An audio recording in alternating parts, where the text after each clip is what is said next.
Hello, hello. Welcome in.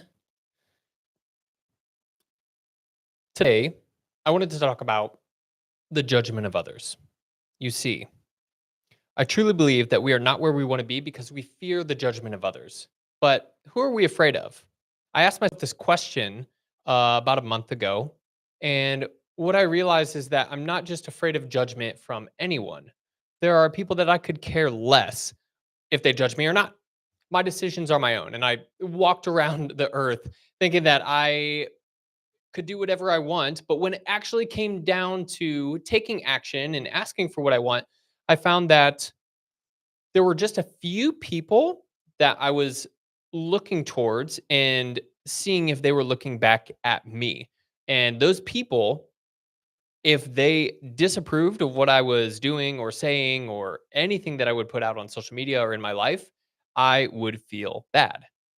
And I had an experience last weekend with my plant medicine journey. I went to an ayahuasca experience. And at the end of the trip, I was standing out looking at the desert, beautiful as the sun was coming up behind me. It cast its rays on the desert and the mountains in front of me. And as the moon hung high in the sky knowingly, I had this thought of, wow, this is infinite. I can see, as far as the eye could see, to me, that's infinite. And then another thought crossed my mind, which is this is all insignificant. And I put those two concepts together. And of course, on a psychedelic experience, you relate it to yourself. That's kind of the whole point. And I thought, you know what? I am also a part of this world. I am also infinite and I am also insignificant. And there are plenty of motivational speakers and people who will tell you that you can do whatever you want in life. You are this infinite person. Whatever you set your mind to and work hard at, you can achieve. And that's true. But what's not talked about is why don't we do that? And it's because we think we are so significant in the eyes of others. We think that every action that we take is being judged and criticized and critiqued by people. So, the first challenge that I will have you do, the first exercise is when you say, I fear the judgment of others, or I don't want people to judge me, or I want to make sure I'm putting out my best work and it has to be perfect. These sort of thoughts plague us. The first thing to do is actually sit down and list the people that you are afraid of being judged by. When I did this exercise for myself, I listed the people out and I was surprised that it was a very short list. And it wasn't people who were even in my life really anymore. It was people that I have worked with or for in the past, people that I looked up to. I was afraid that the people I looked up to would judge me. What's funny is two things. One, those people, when I was working with them, they were some of the most powerful, influential, smart, charismatic, empathetic, and caring people that I've ever met. And so I thought to myself, these people who I'm afraid of I'm afraid they're judging me if I do my best work and it's not good enough. They are actually the people who would probably reach out and congratulate me. They are the people who actually wanted me to succeed. They're the people that say, Austin, I saw that you're trying this. Great job with your effort. If I could make some critiques so you can do it better the next time, I will share those critiques with you if you'd be open to it. So, really, what I was being judged on was not taking any action. If I were to have conversations with these people that I'm talking about and the ones that I listed, they wouldn't say, "Hey, the stuff that you put out is bad." They would probably say, "Bro, why haven't you put more content out? Why haven't you shared your message? Why I haven't seen you active? What's going on?" And that sort of judgment is now what I'm afraid of. Even if I take imperfect action, that is better than no action at all. With that being said, this counterpoint to being infinite and doing whatever you want to do and being whoever you want to be, a lot of the times this significance part plays in. So I had this realization of the mountains that I was seeing, the desert full of cacti and wildflowers and everything else. Each little pebble and grain of sand made up this infinite landscape. And so every infinite pebble or every cactus that I saw, which led to this immense feeling of gratitude and belonging and oneness, each one of those little components that made up my scene is insignificant in itself. It is insignificant. If I were to be hiking on the trail and kick a rock, nobody cares. It's not going to affect the entire picture. But that's how we see ourselves. We see ourselves as so significant that we imagine whatever we do is going to change the entire scene as what other people see. And it's just not true. So I wanted to break this down and come over here and kind of just dig into this a little bit. So we have two concepts here. We have infinite and insignificant. And it's scary to think about both of these concepts. Infinite means like there is no end, there is no defining. And insignificant is it means to bring meaning, and like significance is meaning, but insignificant is not meaning. So I just broke these down and was looking into the definitions. So infinite, limitless or endless in space, extent, or size, impossible to measure or calculate. If you think of your personality and your abilities and life itself, it is limitless and endless in space, obviously until we die. But our capabilities, when somebody says you can do whatever you want, you are limitless, you are endless, that's what they mean. And I believe it. And there are plenty of examples of people throughout history who have just overcome odds and done absolutely incredible feats. And they were able to accomplish everything just because they set their mind to it. On the other hand, we have insignificant, too small or unimportant to be worth consideration. Again, if I were walking on the trail and kicked a rock, I wouldn't think twice about it. But it's many insignificant components that make up this infinite life that we experience. So I wanted to dive a little bit deeper, and the etymology of these, and you can look these up, but infinite is not defining or definite. So I've had this challenge. I've had this challenge in my life where I feel like I don't want to define myself. I feel this innate sense of infinite nature, which means if I were to put a box around myself and say, this is what I do for work, or this is a relationship that I'm in, or this is a country or a city that I live in, any sort of association I felt would box me in. And so even through college, I was asked to be one of the founding members, the founding fathers of a fraternity chapter at the Ohio State University.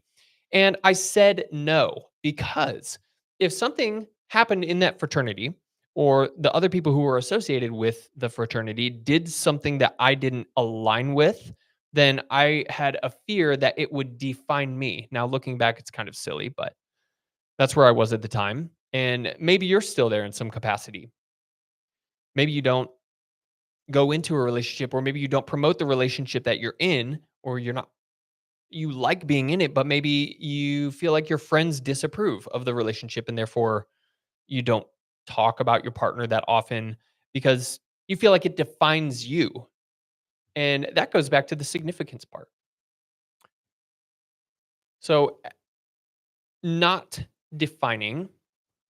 And then when we're looking at insignificant, it means it comes from significar or something like that. Not to make or an identifying mark. So these two things I am not able to be defined because of the infinite nature, and insignificant means exactly that. So if we pull back the curtain a little bit further, I thought this was interesting and I wanted to try and make sense of it.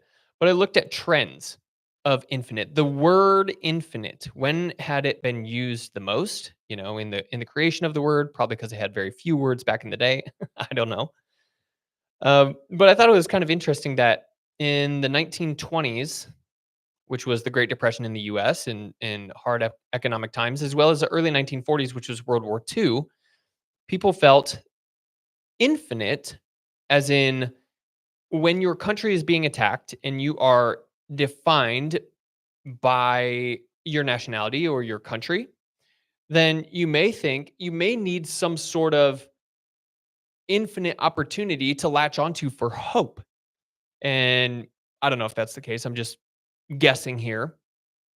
But in the 1920s and 1940s, this word infinite hit an all-time low. So people were, I would imagine, saying like, wow, maybe life is finite. I'm seeing death all around me and life is short.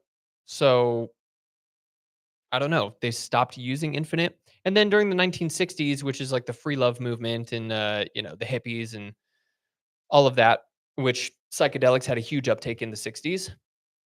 Maybe this contributes to the higher use of infinite. I mean, this is the experience that I had on a psychedelic called ayahuasca, although it's a natural plant-based, medicine. So maybe in the 1960s, people were onto something. 60s and 70s, as you can see here. This infinite nature, like the culture is shaping how we see ourselves. So when people are expanding their consciousness, they see that there's more to life or more to themselves than just the box that they're putting themselves in or that the culture or society is putting themselves in. 1980s, I'm not a huge history buff, so I don't really know what significant happened here. But it's on the rise. More likely, this ended in 2019. I would say probably in the last 5 or 6 years, especially in the last like 24 to 48 months, we would see a spike of infinite because of AI, like infinite possibilities, infinite opportunities. Really, there is no limit to where technology is going, and we're already seeing that. It's crazy. But what's even more interesting is the trend of significant or insignificant. And although it's used much less than infinite, it kind of follows the same path. Look at this. As the 1920s happened and as the world was entering a great economic recession, the word insignificant dropped a lot. But it had a rise right here in the 1930s ish of people maybe feeling hopeless and insignificant. But I want to point out that the use of the term insignificant is not necessarily, I think it was used differently here, as in, I'm insignificant, I'm not worth anything. And then it had an all-time low in like 19, I don't know, 47 or so. This is right after World War II. So insignificant people may have been feeling insignificant because they were just a bigger part of the machine. I don't know. Again, and then what happened in the 1960s, 70s is insignificance started to rise again. Now, there could be many factors. Obviously, there are to why these trends follow a similar pattern. Look at this right here. These trends follow a similar pattern. Can I do this? Let's see. Pen. Yeah, look at this. Similar pattern right here. Why is that? It may be because as people were uptaking psychedelics, they felt, wow, they understood this concept. Like, I am an infinite being, can accomplish and do whatever I want in life. And also, I am completely insignificant. So, how this reflects to me is if I fail, it doesn't matter. Nobody can even see me. I'm a part of something bigger. I'm very much a part of something bigger. Uh, so I thought that that was pretty cool. And what did I actually put here? Remember this: you are both infinite and insignificant. You have no limits, just like everyone else. And that's very important. You are not special. Although you are extremely unique, so is everyone else. And this obsession with I need to stand out or I can't do something wrong, otherwise I'll feel judged. Just know that everybody else is thinking that same thing and everybody else is in their own head and they're trying to figure out who they are and what they mean in life. But the only meaning to life is what you bring to it. So you're capable of reaching heights you never thought possible. And if you fail, no one will care or even see. I mean, Google Veo 3 was just released, and I hope that this video ages well. But it is the video creation software that Google released that now it's able to replicate humans in everything that we do on video. newscasters, interviewers, podcasters, all of that is now able to be generated by AI. So you as a person, as a content creator, it doesn't even matter, right? So stop worrying about what others think and be infinite, because the only thing that matters, the only meaning to life is the meaning that you bring it. So focus on your relationships, get in touch with people that you love, and focusing on deepening how you communicate with them. And that's a whole nother video that I can make on how to deepen your relationships and really skip the small talk, especially in your families or meeting new people. It's quite refreshing when somebody skips the small talk and they ask me, what challenges are you currently facing right now? Or what's on your mind and heart these days? What's alive in you? Questions like these just cut through the noise and deepen relationships. And what I've found is when you set the standard high at the start of a relationship, people talk about the first impressions, right? The first words that come out of your mouth matter, especially when you're meeting somebody new. So if you're setting the standard high as someone who is courageous enough to go deep in conversations right off the bat, you can always back down and talk about the BS later on. But I highly encourage you, as AI develops, as technology develops, if you're on a career path that you thought was going to be a lifelong career, it's going to get shaken up, especially in the next coming year, like literally in the next 24 months. Your career path is going to get shaken up. And once AI takes over a lot of the human roles, we will have this new emergence, as Yuval Noah Harari calls it, of the useless class, which means not worthless, but humans will become useless because AI can do everything that we can do way better and way cheaper and way faster, more efficient. So what happens? What happens when humans become useless in the economic scale? Maybe universal basic income. I don't know. But what I do know is that the craving for real human connection and things that are uniquely human experiences, giving someone a hug, crying with someone, laughing with someone, and just going deep and feeling that connection of someone physical, that is going to become infinitely more important in the future. So if you're on the same camp that I am, I love AI. I love the use cases that it brings me, but it's not everything. And what's left after we become useless? Well, all we have left is each other. So I'll be making more videos about how to enhance your communication and build deeper relationships with your loved ones and people you haven't met yet, because we're all seeking it. We're all craving a deeper connection and just this understanding that I want to express how unique I am. And I also want to learn about how unique other people are, because we're as different as we are so the same. We are all infinite beings and we are so insignificant.